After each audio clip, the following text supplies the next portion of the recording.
Hello everyone, welcome to my channel. இந்த வீடியோவில் வேலு நாச்சியார் பெண்மையின் பேராண்மை சேயோன் அவர்கள் எழுதின நூலை பற்றி பார்க்க போகிறோம். ஆயுதம் ஏந்தி போர் புரிவோர் மத்தியில் தன்னையே ஒரு ஆயுதமாக்கி போர் புரிந்தவர் வேலு நாச்சியார் அப்படின்னு சொல்லிட்டு குறிப்பிட்டிருப்பார். இந்த சொற்கள் மிகையாகாது. இவங்களோட அந்த வரலாற்றை படிக்கும்போது அந்த அளவுக்கு ஒரு வீரமான பெண்மணியை பார்க்குறது ரொம்ப ரொம்ப கஷ்டம் அப்படின்ற மாதிரி தான் தோணுச்சு. நம்ம எல்லாருக்குமே ஜான்சி ராணியை பற்றியெல்லாம் தெரியும், பட் வேலு நாச்சியாரை பற்றி அந்தளவுக்கு தெரியாது. தெரிஞ்சுக்கணுங்கிறது ரொம்ப ரொம்ப முக்கியம். ஏன்னா நம்ம தமிழகத்தில் இப்படி ஒரு வீரம் மிகுந்த பெண்மணியா அப்படின்னு சொல்லிட்டு ஆச்சரியப்படக்கூடிய அளவுக்கு அவங்களோட வரலாறு இருக்குது. வேலு நாச்சியார் ஒரு சிறந்த மகளா, மனைவியாக, மருமகளாக, நாட்டின் இளவரசியாக அவங்க வாழ்ந்திருக்காங்க. வரலாறு முழுவதுமாக வேலு நாச்சியாரோட தந்திரங்கள்லாம் எப்படி இருந்தது, அவங்க எப்படி ஆங்கிலேயர்களுக்கு ஒரு சிம்ம சொப்பனமாக இருந்தாங்க, அதை பற்றி எல்லாம் சொல்லியிருப்பாங்க. 18ஆம் நூற்றாண்டில் இந்தியாவை ஆங்கிலேயர்கள், பிரெஞ்சுக்காரர்கள், டச்சுக்காரர்கள், போர்ச்சுகீசியர்கள் அப்படின்னு சொல்லிட்டு நிறைய பேர் வாணிபம் செய்வதற்காக ஐரோப்பியர்கள் தமிழகத்துக்கு வந்திருக்காங்க. அவங்க எல்லாருமே தமிழகத்தை அடிமைப்படுத்தணும் அப்படின்ற ஒரு நினைப்போடவே இருந்திருக்காங்க. ராமநாதபுர சீமையில் செல்வமுத்து சேதுபதி அப்படின்றவர் மன்னராக இருக்கார். ராமநாதபுர சீமை அந்த நாட்களில் சேது நாடு, மறவர் சீமை அப்படின்னு சொல்லிட்டு பேர்லெல்லாம் அழைக்கிறாங்க.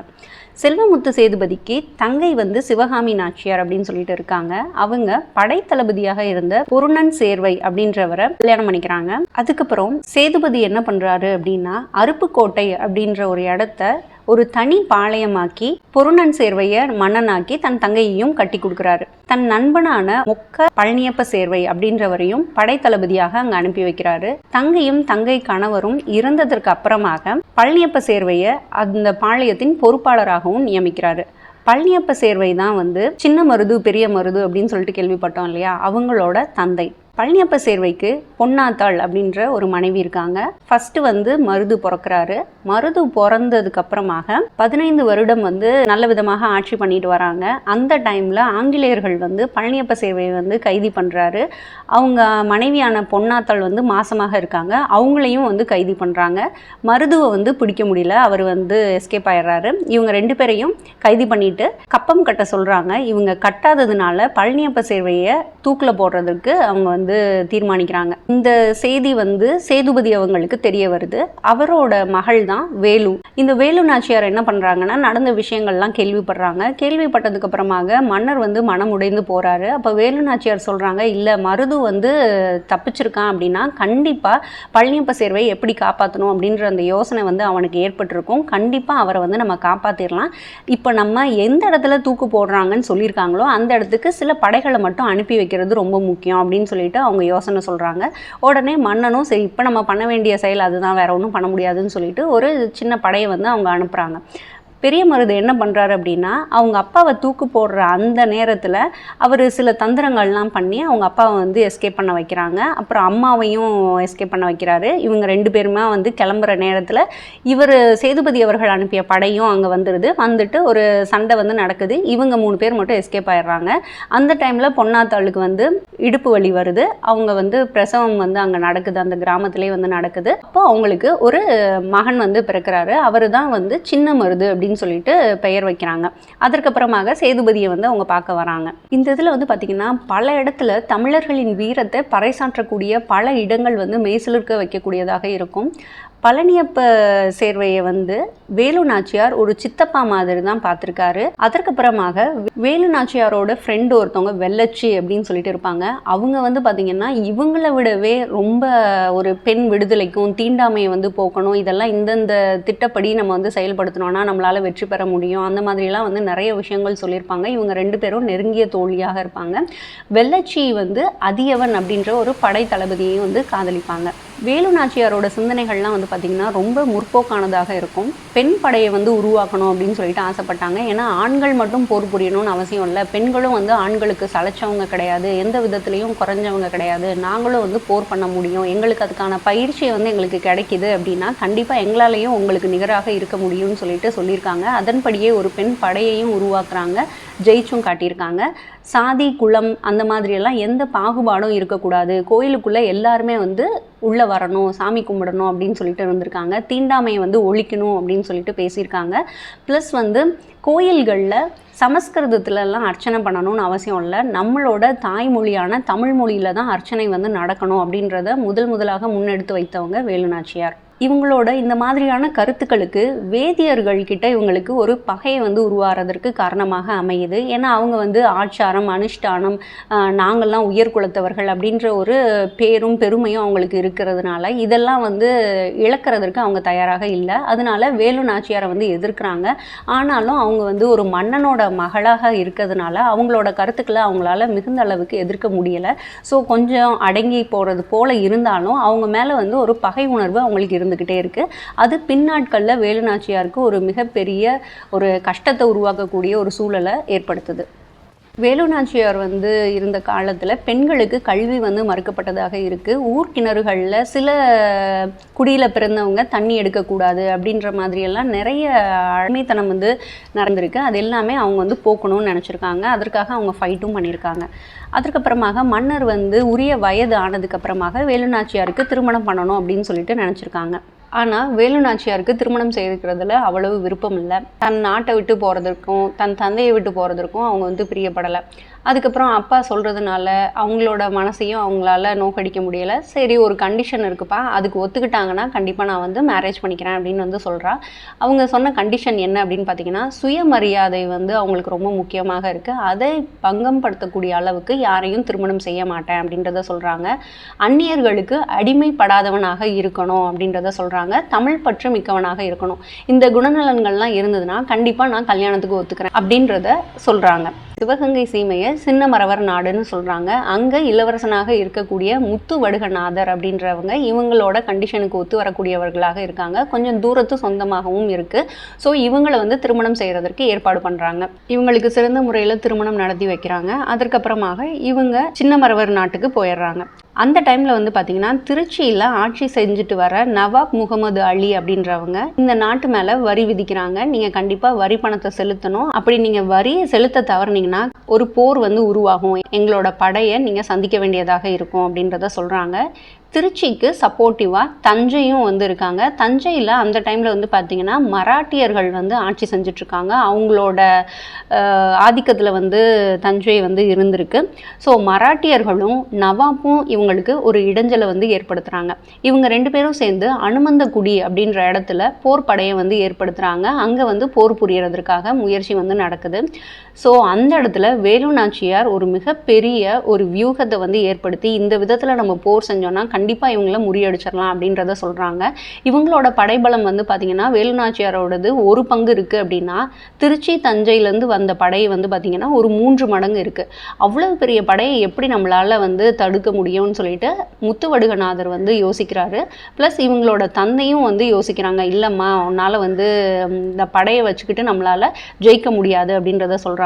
ஆனாலும் இந்த அனுமந்தகுடிங்கிற இடம் வந்து ரொம்ப குறுகலான பகுதியாக இருக்கிறதுனால நம்ம முதல்ல அந்த இடத்துக்கு போயிடலாம்.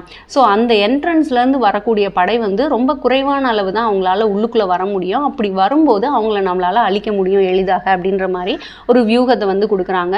பெரிய மருதும் இதில் வந்து ஒரு மிகப்பெரிய பங்காற்றுறாரு.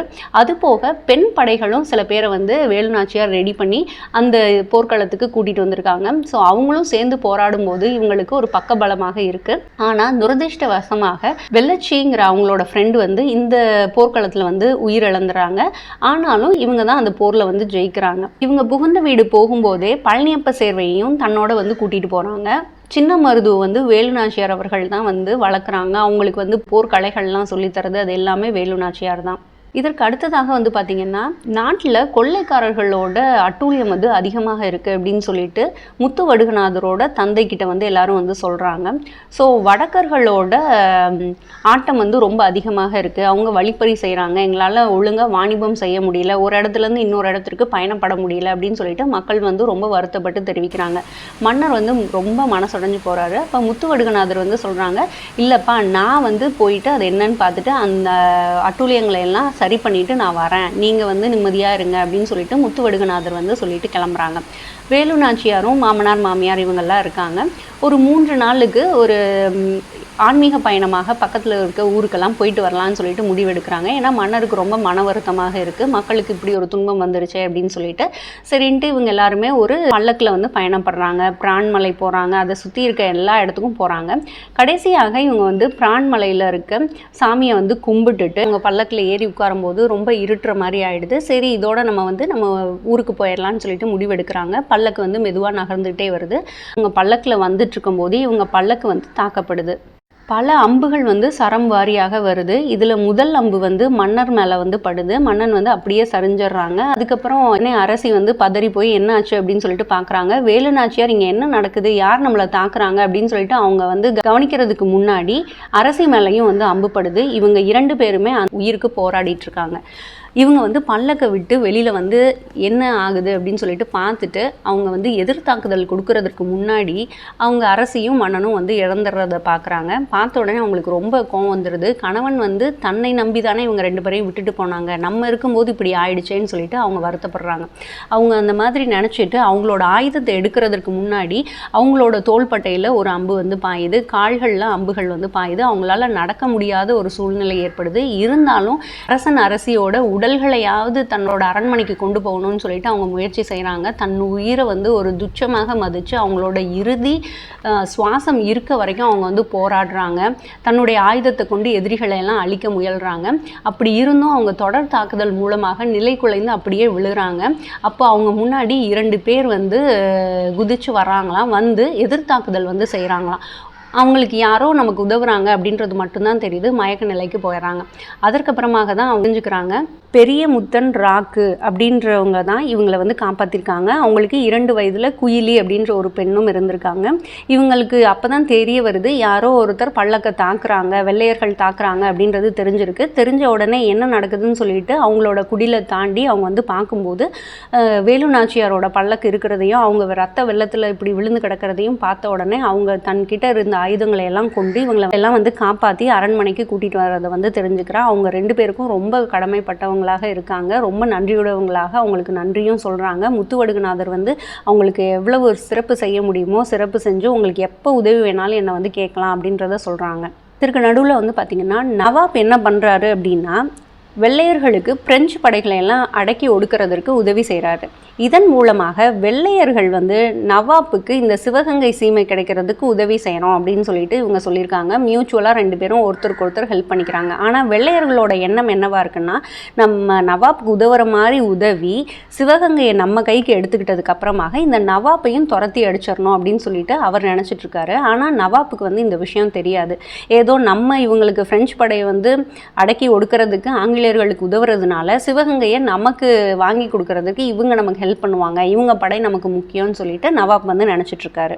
சிவகங்கை வந்து அவங்களுக்கு ஒரு முக்கியமான பகுதியாக இருக்குது. எல்லா இடத்தையும் ஆக்கிரமித்தவங்களால சிவகங்கையை மட்டும் ஆக்கிரமிக்க முடியவே இல்லை, அவங்கள வரி செலுத்த வைக்கவே முடியலை. ஸோ இவங்களுக்கு ஒரு அவமானமாக இருக்குது. இதை எப்படியாவது ஆக்கிரமிக்கணும்னு சொல்லிட்டு வெள்ளையர்கள் வந்து கடுமையாக முயற்சி செஞ்சிட்ருக்காங்க.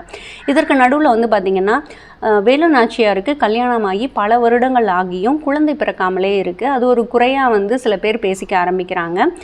இன்னொரு பக்கம் வந்து பார்த்திங்கன்னா எல்லையை வந்து விரிவு செஞ்சால் தான் நம்ம சிவகங்கை பகுதியை நம்மளால் தக்க வச்சுக்க முடியும் அப்படின்னு சொல்லிட்டு வேலு நாச்சியார் நினைக்கிறாங்க. அதற்காக என்ன பண்ணலான்னு சொல்லிட்டு யோசிச்சுட்டு இருக்கும்போது அவங்களோட அமைச்சர் வந்து ஒரு யோசனை சொல்கிறாரு.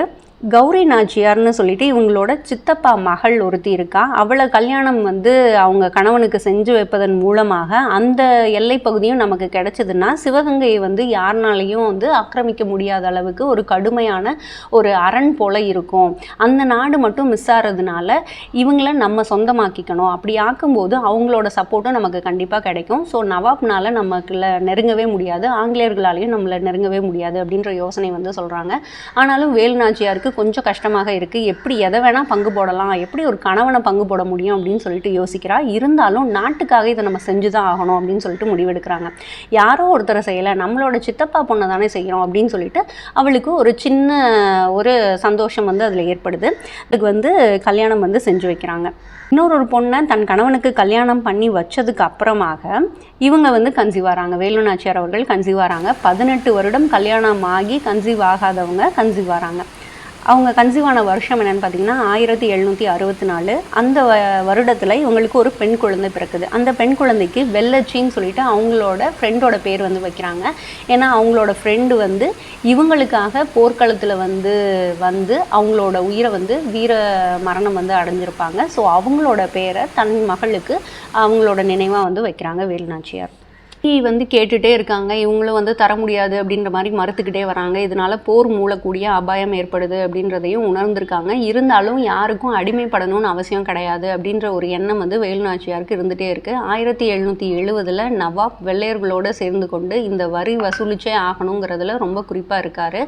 1771 போர் வரதற்கான வாய்ப்பு இருக்குது அப்படின்றது அவங்களுக்கு தெரிய வருது. ஸோ அவங்க படையை திரட்ட ஆரம்பிக்கிறாங்க வேலு நாச்சியார். 1772 ஒரு போர் வந்து நடக்குது. அதில் பழனியப்ப சேர்வையை வந்து அவங்க இழந்துடுறாங்க. அவரோட தந்தையார் வேலு நாச்சியாரோட தந்தையார் வந்து இழந்துடுறாங்க. அதற்கு அடுத்ததான் வந்து பார்த்திங்கன்னா காளையார் கோயிலுக்கு முத்துவடுகநாதரும் கௌரி நாச்சியாரும் சாமி கும்பிட்றதுக்காக போயிருக்கும்போது இந்த வெள்ளையர்கள் சூழ்ச்சி செஞ்சு அந்த இடத்துல முத்துவடுகநாதரையும் அவங்களோட இரண்டாவது மனைவியான கௌரி நாச்சியார் இவங்க 2 பேரையும் கோயில் வாசலிலேயே வெட்டி போடுறாங்க. ஸோ இது வந்து ரொம்பவே கஷ்டமாக இருக்குது. அந்த இதை கேட்கும்போது அந்த போர் நடந்தது அந்த இதெல்லாமே சொல்லியிருப்பாங்க, எப்படி போர் நடந்தது அப்படின்னு சொல்லிட்டு அந்த இதை படிக்கும்போது நம்மளே அந்த இடத்துல இருக்க மாதிரி இருக்கும். இவ்வளோ கொடூரமாக கூட சில பேர் கொள்ளுவாங்களா அப்படின்ற மாதிரி இருக்கும். ஸோ ஒரு மன்னனை வந்து எந்த ஒரு அறிவிப்புமே இல்லாமல் ஒரு சூழ்ச்சி செஞ்சு கொள்றதுங்கிறது ரொம்ப ரொம்ப ஒரு கெட்ட விஷயம். அதை வந்து அந்த இடத்துல செஞ்சுருப்பாங்க. இந்த விஷயத்தை வேலு நாச்சியார் வந்து கேள்விப்பட்ட உடனே ரொம்ப வந்து நிலை குலைந்து போகிறாங்க. நம்ம எல்லா பெண்கள் போல் உடன்கட்டை ஏறணுமா, இல்லை ஒரு வீர மிகுந்த பெண்ணாக பழி தீர்க்கணுமா அப்படின்னு சொல்லிட்டு அவங்க தனக்குள்ளே கேட்டுக்கிறாங்க. அதுக்கப்புறமாக கண்டிப்பாக பழி தீர்த்து தான் ஆகணும் அப்படின்னு சொல்லிட்டு முடிவெடுக்கிறாங்க. அப்படி முடிவெடுத்துட்டு அவங்க வந்து தன்னுடைய அமைச்சர்கிட்ட பேசுகிறாங்க. அமைச்சர் வந்து சொல்கிறாங்க, இது வந்து நீங்கள் வெளியில் வர்றதற்கு சரியான நேரம் கிடையாது. இப்போ எல்லாருமே வந்து உங்களை வந்து தாக்குறதுக்கு தான் தயாராக இருக்காங்க. முதல்ல நம்ம ஒரு படையை திரட்டி நம்ம சரியாக இருக்கும்போது தான் நம்ம போர்க்களத்தில் இறங்கணும். இப்போ நம்ம இறந்தோம் அப்படின்னா கண்டிப்பாக நம்மளும் வந்து இறந்து விடுவோம் அப்படின்றத சொல்கிறாங்க. அப்போ அமைச்சர் சொல்கிறதும் சரிதான் அப்படின்னு சொல்லிட்டு நினச்சிட்டு முதல்ல சிவகங்கை விட்டுட்டு வெளியில் போயிடணும், படை திரட்டணும், படை திரட்டிட்டு தான் இந்த ஆங்கிலேயர்களை நம்ம அழிக்கணும் அப்படின்னு சொல்லிட்டு அவங்க வந்து முடிவெடுக்கிறாங்க. ஸோ இவங்க வந்து ஒரு ஊர் வழியாக போயிட்டுருக்காங்க. அப்போ உடையாள் அப்படின்னு சொல்லிட்டு ஒரு பெண் வந்து இருக்கா. அவள் வந்து பார்க்குறா வேலு நாச்சியார் ஒரு குதிரையில் வரதை. வந்த உடனே அவள் சொல்கிறா, நீங்கள் வந்து போங்கம்மா, நீங்கள் இருக்க இடத்த யாராவது கேட்டால் நான் வந்து சொல்ல மாட்டேன், நான் உங்களை வந்து எப்படியும் நான் காப்பாற்றுவேன், என்னால் முடிஞ்ச உதவியை நான் உங்களுக்கு செய்வேன், நீங்கள் போங்க, தைரியமாக போங்கன்னு சொல்லிட்டு அனுப்புகிறா. சரின்னு இவங்களும் வந்து கிளம்பிடுறாங்க. ஆங்கிலேயர்கள் கரெக்டாக அந்த இடத்துக்கு வராங்க. இந்த உடையாளுங்கிற பெண்கிட்ட கேட்குறாங்க, ஒரு பெண் வந்து இந்த மாதிரி போனதை குதிரையில் போனதை பார்த்தியா அப்படின்னு சொல்லிட்டு. அவள் வந்து நான் பார்த்தேன், ஆனால் அவங்க இருக்க இடத்த என்னால் சொல்ல முடியாது, நீ என்ன செய்வியோ செஞ்சுக்கோ அப்படின்னு வந்து அவள் சொல்கிறாளாம். சொன்ன உடனே தன்னுடைய பூட்ஸ் காலாலே அவளை வந்து உதைக்கிறானா. வயிற்றுலே உதைச்சு அவளை வந்து கொலையே பண்ணிடுறாங்க. அவள் வந்து அந்த இடத்துலையே செத்துடுறா அப்படின்றத சொல்கிறாங்க. நாச்சியார், சின்ன மருது, பெரிய மருது, அப்புறம் அமைச்சர் எல்லாருமே சேர்ந்து விருப்பாட்சி கோட்டையில் தஞ்சம் அடைகிறாங்க. திண்டுக்கல்ல வந்து பார்த்திங்கன்னா அந்த டைமில் ஐதர் அலியோட கட்டுப்பாட்டில் இருக்குது. ஐதர் அலி வந்து யாராலையும் தோற்கடிக்க முடியாதவராக இருக்கார். எல்லாருக்குமே ஒரு சிம்ம சொப்பனமாக திகழக்கூடியவராக அவர் இருக்கார். கண்டிப்பாக அவரோட இடத்துல நம்ம இருந்தோன்னா நம்மளை யாரும் வந்து பார்க்க மாட்டாங்க. ப்ளஸ் படை திரட்டுறதற்கு அதுதான் வந்து ஒரு சிறந்த இடம் அப்படின்னு சொல்லிட்டு வேலு நாச்சியார் தேர்ந்தெடுத்து அந்த இடத்துக்கு வந்து போகிறாங்க. அதே மாதிரி அவங்க நினச்சது மாதிரியே அங்கே வந்து படை திரட்டுறாங்க. சிவகங்கையிலேருந்து ஆட்களை எல்லாம் அவங்க வந்து ஒன்று சேர்க்குறாங்க. நாச்சியார் இறக்கலை, நம்ம இன்னமும் போராடலாம், நம்ம நாட்டை வந்து நம்ம எடுத்துக்கலாம், நம்மளோட கையில் வந்து கொண்டு வந்துடலாம் அப்படின்னு சொல்லிட்டு அவங்க இருக்கவங்களுக்கெல்லாம் பெரிய மருது சின்ன மருதெல்லாம் மாறு இடத்துல போய் அங்கே இருக்க ஆட்கள் கிட்ட எல்லாம் சொல்லி அவங்கள வந்து பயப்பட வேணாம் அப்படின்றதெல்லாம் சொல்கிறாரு. ஆங்கிலேயர்கள் வந்து வேலுநாச்சியார் அந்த இடத்த விட்டு கிளம்புன உடனே அதை வந்து உசன் நகர் அப்படின்னு சொல்லிட்டு பேர் மாற்றுறாங்களாம். அப்புறம் அங்கே இருக்க மக்களுக்கெல்லாம் நிறைய வரி விதிக்கிறாங்க, அங்கே இருக்கவங்களையெல்லாம் துன்பப்படுத்துகிறாங்களாம். மக்களுமே வந்து ஒரு நடைபெணமாக வாழ்ந்துட்டு இருக்கதை பெரிய மருது சின்ன மருது வந்து பார்க்குறாங்க. வேலு நாச்சியார் இருக்காரு அப்படின்னு சொல்லிட்டு அவங்களுக்கெல்லாம் நம்பிக்கை கொடுத்து கொஞ்சம் கொஞ்சமாக படை வந்து திரட்ட ஆரம்பிக்கிறாங்க. ஆண்கள் படை மட்டும் இல்லாமல் பெண்கள் படையும் வந்து உருவாக்கப்படுது. அவங்களுக்கு நிறைய பயிற்சிகள்லாம் வேலு நாச்சியாரே முன்னிருந்து அவங்களுக்கு வந்து கொடுக்குறாங்க. ஐதர் அலி வேலு நாச்சியாரை தன் மகளை போல வந்து பார்க்குறாரு. அவங்களுக்கு வேணுங்கிற உதவியெல்லாம் செஞ்சு கொடுக்குறாங்க. சுல்தானுக்கு மைசூரை வந்து வெள்ளையர்களிடமிருந்து மீட்கிறதுக்கு உதவி தேவைப்படுது. அப்போ வேலு நாச்சியார் சொல்கிறாங்க, சிவகங்கையை வந்து மீட்கிறதுக்கு எங்களுக்கு முதல்ல உதவி செய்யுங்க, அதுக்கப்புறம் எங்களோட படையை உங்களுக்கு கொடுத்து மைசூரை வந்து ஆங்கிலேயர்கள்ட்டேருந்து மீட்டு உங்களுக்கு நாங்கள் கொடுக்குறோம் அப்படின்னு சொல்லிட்டு ஒரு ஒப்பந்தம் வந்து செஞ்சுக்கிறாங்க. அப்புறமாக வேலு படை, ஐதர் அலியோட படை, திப்பு படை, இவங்க 3 படையும் சேர்ந்து முதல்ல வந்து மானாமதுரைங்கிற இடத்த வந்து வெற்றி பெறுறாங்க. அதற்கப்புறமாக சிவகங்கையை நோக்கி வராங்க. சிவகங்கையை நோக்கி வரும்போதே காளையார் கோயிலில் வெற்றி பெறுறாங்க. கோயில் வந்து இவங்க கைவிட்டு போனதை வெள்ளையர்கள் தெரிஞ்சுக்கிட்டதுக்கு அப்புறமாக சிவகங்கை கோட்டைக்கு வந்து பலத்த காவல் வந்து வச்சுருக்காங்க. எப்படி நம்ம அதுக்குள்ளே போகிறது அப்படின்றத ஒரு திட்டம் வந்து வேலு நாச்சியார் அவங்க தீட்டுறாங்க. விஜயதசமி டைமில் வந்து பார்த்திங்கன்னா பெண்கள் கூட்டம் வந்து அரண்மனையில் வந்து ரொம்ப அதிகமாக இருக்கும். ஏன்னா அரண்மனைக்குள்ளே ராஜராஜேஸ்வரி கோயில் வந்து இருக்குது. அந்த கோயிலில் வந்து பூஜை செய்கிறது ரொம்ப வழக்கம். ஆங்கிலேயர்கள் என்ன பண்ணாங்கன்னா, ஆல்ரெடி மக்களே நம்ம மேலே வந்து ஒரு கோபத்தில் இருக்கும்போது அவங்களோட சாமி கும்பிட்ற இதையும் நம்ம தடுக்கக்கூடாது. அப்படி தடுத்தோன்னா அவங்களோட ஒத்துழைப்பே நமக்கு கிடைக்காது. அதனால சாதாரண மக்கள் நம்மளை என்ன பண்ணிட போகிறாங்க, அதனால அவங்களோடதை நம்ம டிஸ்டர்ப் பண்ண வேணாம், அவங்க பாட அரண்மனைக்குள்ளே வந்து சாமி கும்பிட்டுட்டு போகட்டும். ஆனால் ஒரு போர் உடையில் இருக்கக்கூடிய யாரையுமே நம்ம வந்து உள்ளே விடக்கூடாது, ஆண்கள் யாருமே அரண்மனைக்குள்ளே வரக்கூடாது அப்படின்னு சொல்லிட்டு அவங்க வந்து காவல் வந்து அதிகப்படுத்தியிருக்காங்க. ஆனால் ஆங்கிலேயர்களுக்கு தெரியாது பெண் படைகள் இருக்காங்க, அவங்க வந்து உள்ளே வரதுக்கு வாய்ப்பு இருக்குது அப்படின்றத அவங்க வந்து யோசிக்க தவற விட்டுறாங்க. இவங்க வேலு நாச்சியார் என்ன பண்ணுறாங்கன்னா, பயிற்சி பெற்ற பெண்களை எல்லாம் அதில் வந்து அனுப்புகிறாங்க. ஸோ போர் பயிற்சி இருக்கிறதுனால அவங்க வந்து ஒரு திட்டம் வந்து தீட்டுறாங்க. ஒரு கோயில் மணி வந்து ஒரு 3ஆவதோ 4ஆவது மணி அடிக்கும்போது நம்ம வந்து ரெடியாக இருந்தோன்னா சங்கு வந்து ஊதணும். சங்கு ஊதிட்டாங்க அப்படின்னா கோட்டைக்கு வெளியில் இருக்கக்கூடிய திப்பு சுல்தான் படையும் ஹைதர் அலி படையும் உள்ளுக்குள்ளே வந்துடணும். அவங்க வந்து இருக்கக்கூடிய ஆங்கிலேயர்களை எல்லாம் அழிக்கணும் அப்படின்னு சொல்லிட்டு முடிவெடுத்திருக்காங்க. ஸோ அதன்படியே திருப்பத்தூர் கோட்டை, தென்கரை கோட்டை இதெல்லாம் கைப்பற்றிட்டு சிவகங்கை கோட்டைக்கு வராங்க. அரண்மனையில் வந்து வேலு நாச்சியார் போர் பயிற்சி பெற்ற பெண் படையை வந்து அனுப்புகிறாங்க. அவங்களுக்கு வந்து பெண் படைகளை வந்து வந்திருக்காங்க, இந்த பெண்கள் கூட்டத்தில் அவங்களும் இருக்காங்க அப்படின்றத வெள்ளையர்கள் தெரிஞ்சுக்கிட்டு அவங்கள வந்து துப்பாக்கி சூடு வந்து நடத்துகிறாங்க. அதில் பெண் படைகளில் இருந்தவங்க எல்லாருமே செய்வதறியாது அவங்க எல்லாருமே வந்து சாகுறாங்களாம். ஏன்னா அவங்க வந்து ஒரு தாக்குதலில் வந்து எதிர்பார்த்தாங்களே தவிர ஒரு துப்பாக்கி சூடு அந்த மாதிரியான ஒரு தாக்குதலை வந்து அவங்க எதிர்பார்க்கல. ஸோ இருந்த எல்லா பெண் படையும் வந்து அழிந்து போகிறாங்க. அப்போ எப்படியாவது வெளியில் இருக்கவங்களுக்கு ஒரு தகவல் வந்து சொல்லி ஆகணும், ஒரு சத்தம் ஏதாவது ஒன்று இருக்கணும், அப்போ தான் ஹைதர் அலி படைகளோ இல்லை திப்பு சுல்தான் படையோ உள்ளே வர முடியும் அப்படின்ற ஒரு இது இருக்குது. ஸோ வேலு நாச்சியார் என்ன பண்ணலாம் அப்படின்னு யோசிச்சுட்டே இருக்காங்க. அவங்களால முடிஞ்ச வரைக்கும் அவங்கக்கிட்ட இருந்த ஆயுதத்தை கொண்டு எல்லா ஆங்கிலேயர்களையும் அவங்க வந்து தாக்கி அழிக்கிறாங்க. குயிலி அப்படின்ற ஒரு பெண் போராளி என்ன பண்ணுறாங்க அப்படின்னா, ஒரு ஆயுத கிடங்கு வந்து அங்கே இருக்கிறத பார்க்குறாங்க. ஸோ அந்த கிடங்கில் வந்து பார்த்திங்கன்னா நிறைய வெடிமருந்துகள்லாம் வச்சுருக்காங்க. இந்த குயிலி என்ன பண்ணுறாங்களாம், தன்னுடைய சேலையை வந்து அப்படியே எண்ணெயினால் நனைச்சிக்கிட்டு ஒரு தீபத்தை எடுத்துக்கிட்டு அந்த ஆயுத கிடங்குக்குள்ளே போகிறாங்களாம். வேலு நாச்சியார் இதை பார்த்துட்றாங்க. பார்த்துட்டு நீ அப்படி பண்ணாத குயிலி வேணாம் அப்படின்னு சொல்லிக்கிட்டே இருக்காங்களாம். ஆனாலும் இந்த குயிலி என்ன பண்ணுறாங்கன்னா, அந்த ஆயுத கிடங்குல இருந்தால் எல்லா ஆயுதத்தையும் பிரயோகப்படுத்தி நம்ம படைகளை எல்லாத்தையும் அழிக்கிறாங்க.